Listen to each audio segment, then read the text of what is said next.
so I found this story to be absolutely insane. Check this out. A bear bloodbath. A dad and son mauled to death by a massive bear as beast broke into their home after slaughtering 35 dogs at a nearby shelter. What the hell is this all about? A vicious beast had killed 35 stray dogs at a nearby dog shelter just a day earlier. This is nuts. Could you imagine sleeping in your home and a bear breaks into your house and mauls you to death? I mean, I've never actually heard of anything like this happening. And in fact, I think that's exactly what they go into here. So this is a hat tip to Will Stewart. This came out on the 25th, a couple days ago. It says a massive bear has fatally mauled a father and son after a raging beast broke into their home. So you're sitting there laying down, you have an intruder coming into your house, and it turns out to be a 500-pound grizzly bear. I mean, what do you even do at that point? I mean, it's best to just kind of say your prayers because there's really not much you can do. So there's the bear. They got it blurred out. Looks like they may have shot it in the head, unless it's got, let's check out some of these pictures. Unless it's got like blood from the mouth. That's crazy. So there was the house. What is this? Police had cordoned off the village and stood guard to protect terrified locals following the attack. Why does that look like some type of like haunted house or something? That's crazy. But this is insane right here. Look at this. Those are the dogs in a giant pile. That is so sad, man. So it was an animal shelter. The vicious beast had killed 35 dogs within a matter of minutes at a nearby stray dog shelter just a day earlier. The dogs were chained inside the shelter and could not escape as the wild bear ran amok. Dog shelter director Olga, I'm not even going to try and pronounce that, said, "Our shelter is in a forest area and the fence is wooden and flimsy. Quote, the bear came in at night and 35 dogs died." That is, what a shame, man. And they couldn't even defend themselves. Why are you going to keep the dogs chained up? The dogs were chained inside the shelter. So having them in a shelter is not good enough. You have to chain them up. So these dogs couldn't even defend themselves. That's super sad. Quote, "We don't have security here. The dogs are kept in kennels. We found bear tracks at the scene. Police had cordoned off the village and stood guard to protect terrified locals, and a night curfew was imposed. Hunting inspectors were immediately ordered to track down and kill the bear amid acute fears it could strike again." Well, yeah, that's pretty crazy. Some raging bear on the loose that just killed 2 people and 35 dogs. I bet that town was probably freaking out. They found and shot the wild animal according to reports. Bear expert Sergei Armalev said the animal's behavior was not typical, and it is likely the beast had been wounded by hunters or was deranged and aggressive from rabies. Quote, he said, "If the bear kills people, then it was either injured by a person or sick with rabies. A healthy bear would definitely not do this. It would not even come close to a populated area." I find that hard to believe because you always see videos of bears going into people's homes and populated areas, picnic tables and stuff like that. So I don't know how accurate that is. Of course, there's bears that go in the populated areas. We see it all the time. The shot bear appeared to be underweight, suggesting it was sick. It comes as a group of savage bears who are feared to have acquired a taste for human flesh have been rampaging in a town in Japan. Residents of the peaceful island in Hokkaido have been grappling with fears over the ninja bears, is what they call it, ninja bears, who have been attacking humans and devouring cattle. For many years, the eastern part of the city was haunted by one huge beast of a bear called Osa 18, who sparked terror in the region with his rampant attacks. Man, this is like a freaking nightmare. Like this is like some type of horror movie, man. Local media called him a ninja bear after he successfully avoided all of the traps authorities set to catch him. Within just 4 years, the 7-foot, 3-inch beast had savagely attacked 66 cows near the town of Shibeka and Akichi in eastern Aikido, of which 32 died. Whoa. 32 people died? That's nuts. When authorities started the search for him, they discovered massive paw prints that he had left behind after the horror attacks. The fearful animal was finally shot dead by a hunter last year, marking the end of his long reign of terror. But just when there was a sigh of relief among the locals of the town after the beast died, similar attacks began to happen again, and locals started to fear the return of a new Osa 88. So far, multiple attacks have been recorded where the beast once wreaked havoc, and due to the similarity of the attacks and locations, the ninja moniker has now been passed on. Yep. Man, look at that thing. Holy. Bear expert Sergei Armalev said the animal's behavior was not typical and possibly had rabies. Imagine that thing swatting at you. That's nuts. I mean, that's like the size of both of that guy's hands. And they got like massive ass claws too. Look at that. Imagine seeing that in your freaking bedroom, man, at 4 a.m. Like, how terrifying. What a terrifying way to go. But my thing is, and see, folks, this is why you always sleep next to a gun, man. So hunters tracked down and shot the wild animal. Wow, that's nuts, man. Look at that.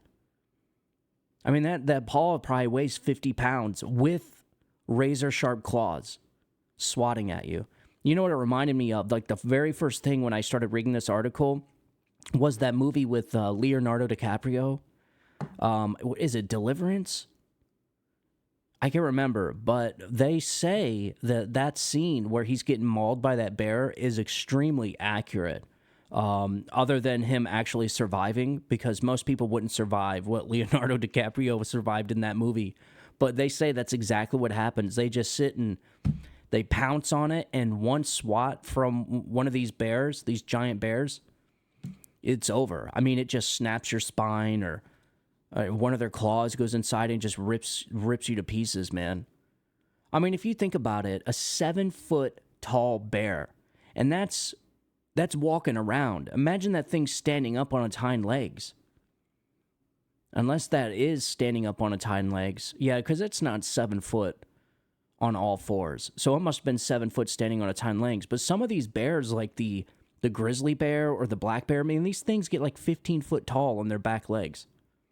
I mean, how do you defend against that? But I just can't imagine. What a freaking horror show.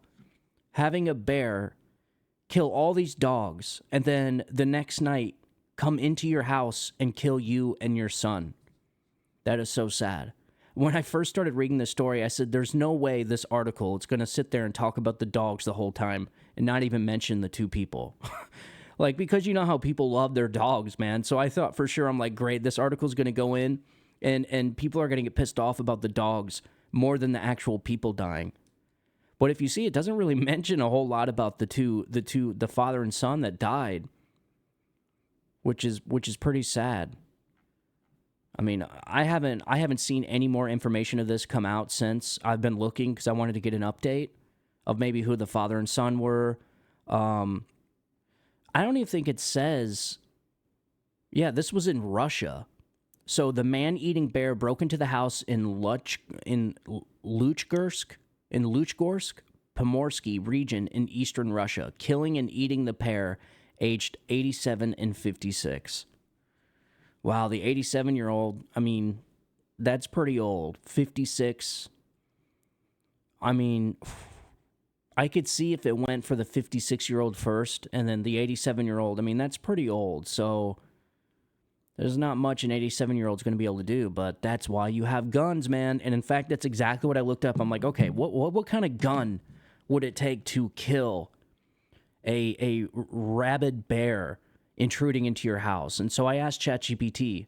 So just for future reference, if you're ever in a situation where you need to kill a bear or defend yourself against a bear, a little 9mm is not going to do. You're going to need something a lot bigger. And so this is what it told me. So ChatGPT said, when it comes to defending against a grizzly bear, it is crucial to choose a firearm and caliber capable of stopping such a large and powerful animal. Experts generally recommend large caliber rifles and powerful handgun rounds that offer deep penetration and massive stopping power. So the rifles are a .375 H&H Magnum. That's a big round. That's a huge round, man. This is one of the most commonly recommended calibers for big game, including grizzly bears. It offers deep penetration and enough stopping power to halt a charging bear. That's crazy. So, in other words, if you got hit with one of these, like center mass, this is like one of those guns. It's gonna look like an action movie. It's gonna like fly you against the wall, because if this thing can stop a bear in its tracks, imagine what it could do to a human. I've actually never shot one of these calibers, a 375 H&H Magnum. So the next one, it recommends a 338 Winchester Magnum, also popular for big game hunting. The 338 Win Mag has excellent power and is often used by hunters in grizzly country. A 4570. Now, I actually did shoot one of these. A buddy of mine in Colorado has an old school lever action 4570. It's a really big round. And if it's not as big as the 375, then I can only imagine what the 375 looks like. So the 4570, a heavy, large caliber round, often loaded with modern high pressure loads. It provides penetration and energy needed to stop a grizzly. I actually, when we were in Colorado with a buddy of mine, we were shooting the 4570. Folks, they got anything that you could possibly imagine. So we were out there shooting the 4570. I'd actually never shot in a lever action. So we were out there shooting the 4570, and they live like on a oil pumping field where they have the oil rigs that go up and down like you see in the movies and stuff. And they would use prairie dogs as target practice. So they have this thing like called the death shack, where they sit up there with a rifle on a bipod and just sit and snipe these prairie dogs because they're invasive. They snipe these little, I don't think they're prairie dogs, I'm not sure what they are, but they'll pop their head out, maybe a mole. It's almost like whack-a-mole. So when these things pop their head out, you bing. Anyway, so he had one of these 4570s. We're out there messing around, and there was this bunny that was just kind of hopping along. So he got as close as he could to it, and he said, let's see what it does. And ladies and gentlemen, when I tell you that this bunny was vaporized, there was nothing left. After he shot this rabbit, it was literally a tail floating down from the air, and that was it. I don't know where the rest of it went, but I definitely felt like we were going to hell after that one, for sure, because it was way unnecessary, man. But that just goes to show you how big these rounds are to stop one of these bears. And then the last one it gives you is a 300 Winchester Magnum. So obviously these are the rifle rounds. So if you are out there and you're having to defend yourself against a grizzly bear and you only have a handgun, hopefully you have one of these handguns. A 44 Magnum, a 454 Casul. I've never even heard of that round. So this is a step up from the 44 Magnum, providing even more power. It's one of the strongest handgun rounds suitable for bear defense. A 454 Casul. That's Casull. That's interesting. And then obviously you have the 500 Smith & Wesson Magnum. Now that thing is massive. That's a big handgun. That is literally a hand cannon. You don't want to shoot one of these with one hand. It's not friendly to the wrists. One of the most powerful revolver cartridges available. It's designed to deliver maximum stopping power, but it also comes with high recoil and weight. Yes, I can vouch for that. And then obviously your shotguns, a 12-gauge shotgun loaded with slugs. And yeah, so that's pretty much, I was interested in this. When I seen this article, I'm like, okay, so what type of gun would somebody need to defend themselves against a charging grizzly bear? So apparently you need the biggest round imaginable. because if you think about it, these things weigh 500 pounds and they're coming at you. I mean, maybe they probably weigh more than that. I mean, how much does a bear weigh? How much does a grizzly bear typically weigh, fully grown? A fully grown grizzly bear typically weighs between 400 to 600 pounds, 180 to 270 kilograms for females, while males can weigh significantly more, typically ranging from 600 to 900 pounds, 270 to 410 kilograms. However, in some cases, especially in areas with abundant food like coastal Alaska, Male grizzlies can weigh over 1,000 pounds, 450 kilograms. Holy The weight of a grizzly bear can vary depending on factors such as the availability of food and the time of year. Grizzlies tend 1,000 pounds, ladies and gentlemen. Holy shnikes, man. That's crazy. So no wonder why you need a big-ass bullet. Because you got to bring 1,000-pound charging animal down. And you don't just have to kill it. I mean, you got to stop this thing. So, yeah. So just like ChatGPT said, you need the biggest round imaginable. The biggest round they offer. So it'd be like a 500 Smith & Wesson or a, what did it say? A 375 H&H Magnum. So there you go, ladies and gentlemen. I was scrolling through. I seen this article. I found it interesting. I found it shocking. I found it horrific, sad. I found like all of the emotions you can think of out of one story.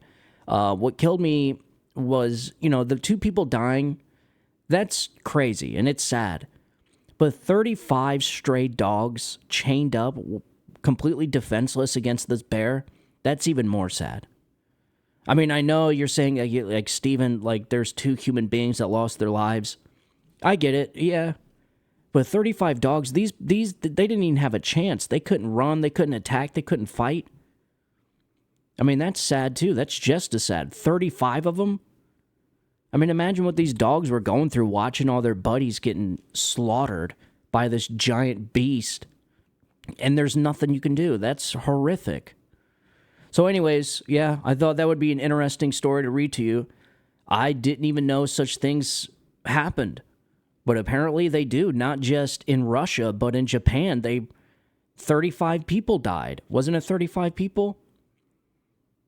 Yeah, 32 people died within just 4 years. And that was a 7-foot, 3-inch beast. And it killed 66 cows. So I don't know how common this is. I would imagine it's too common because, it would probably mention other cases of this happening other than the one in Russia and the one in Japan. So keep an eye out, folks. That's why you should always sleep with a 500 Smith & Wesson next to your bed at all times. All right, ladies and gentlemen, I'm going to get back on here in a minute and we're going to talk about some pretty typical stuff.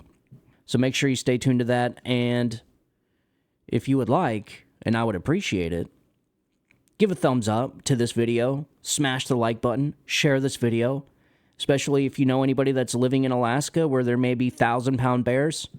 Share this video, let them know that bears can get into the house and maul people to death, because it just happened in Russia a few days ago.